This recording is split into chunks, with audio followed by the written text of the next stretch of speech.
Disclaimer. This is a topic that goes way deep in the depth I'm diving into in this video.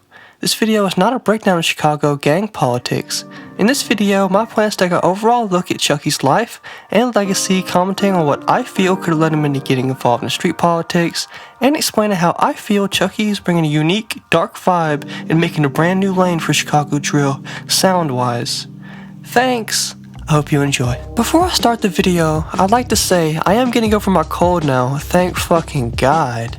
But I still might have a little bit of rasp or a little bit of iffy cracks in my voice, so bear with me with that. With that out the way, let's get into the video. Charles Davis, better known by his stage name, Chuckyy, is an upcoming signee to one of the most clouded music labels in recent history, OTF, or Only the Family.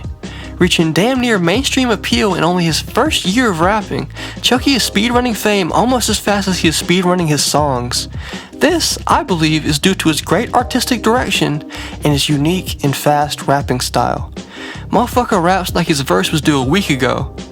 And it's pretty good once you get used to it, I can't even cap. Growing up on the south side of Chicago, Chuckyy will be raised in a notorious housing project called Oak Gardens, which has a long and storied history in Chicago as one of the places that is filled with gangs and poverty due to it being kinda cut off from the rest of Chicago.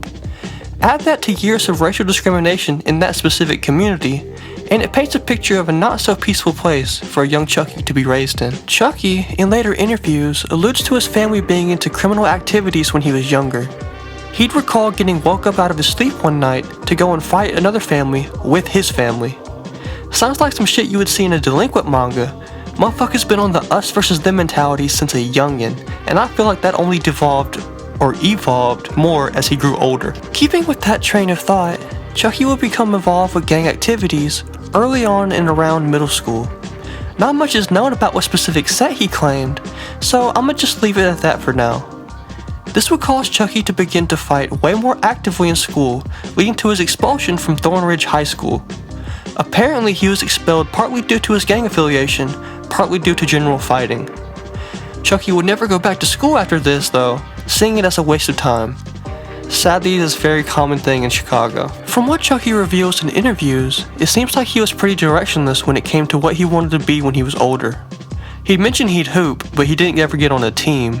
He said he played around with rap, but didn't expect it to go anywhere, even going so far to say that he might not even start a rap without his granddad kind of pushing him into it and encouraging it. It's a good thing he did though, because on March 2nd, 2023, Chuckyy would go on to drop his first ever song, Bailout. This song would be featuring Chuckyy, and while Chuckyy wouldn't yet have his distinctive cadence and flow, the song would go crazy, giving him the confidence needed to continue posting and making music. The next releases Chuckyy would drop would be where Chuckyy began to mold his unique sound, picking sinister and more dark beats and rapping like his homework was due yesterday. This new fast rapping style and cadence was pretty polarizing when people first heard of it, as Chuckyy barely breathes with how fast he's rattling off bars, and his higher pitched voice kinda complements this non-stop delivery of his. His voice texture is similar to Lil Jeff to me, but he just goes super fast. It's hard to explain. Maybe it's the white boy in me, but Chuckyy's beat selection is some of my favorite out of the scene. The sinister violins and cellos, as well as the droning melodies, but the hard-hitting drum drill patterns, I don't know, shit just sounds divine to me. The first music video that Chuckyy would do solo happens to be the same music video where he debuts what will become his main style. The song in question being Nike Tech.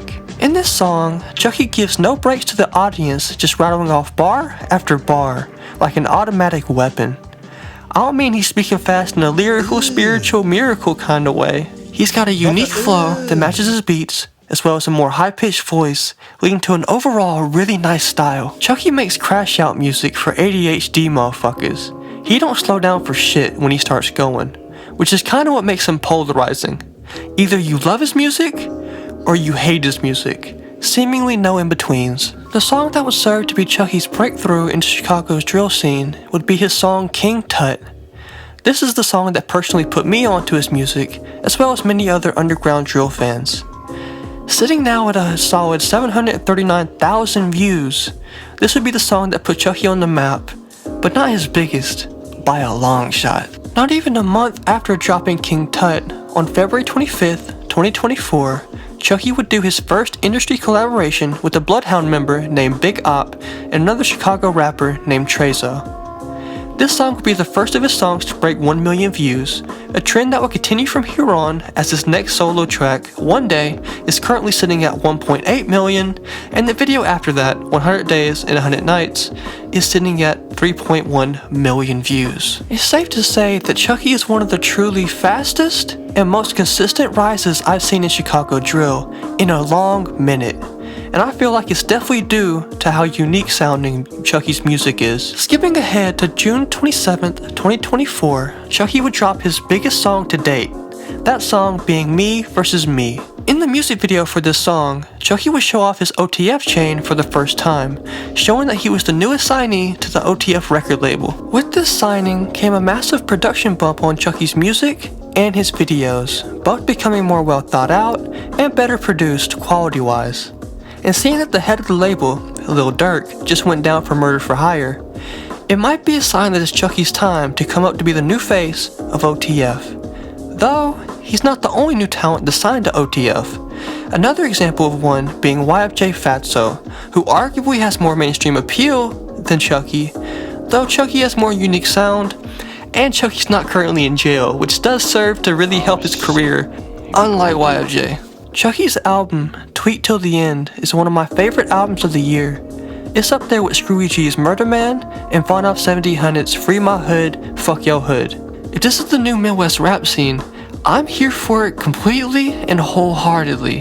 Thankfully, Chuckyy doesn't have as much of a criminal history as some of the other drill artists I've covered, so maybe he'll have a long and productive career. Please let him have a long and productive career. Come on, we gotta have somebody to listen to. Everybody's going. Shit, here's hoping. If you like this video, be sure to like, comment, and subscribe with the bell to be notified of all my future uploads. I apologize if this video is shorter than usual. Chuckyy doesn't have a whole lot of info to go on publicly. Let me know who y'all trying to see next. I'm trying to go for YFJ Fatso next, then make a Lil Cracker update, as that motherfucker keeps catching charges. Though, it's whatever y'all want first and foremost. So, with that out the way, peace out, chill out. For the future. I'm doing my part. I'm doing my part. I'm doing my part. I'm doing my part too.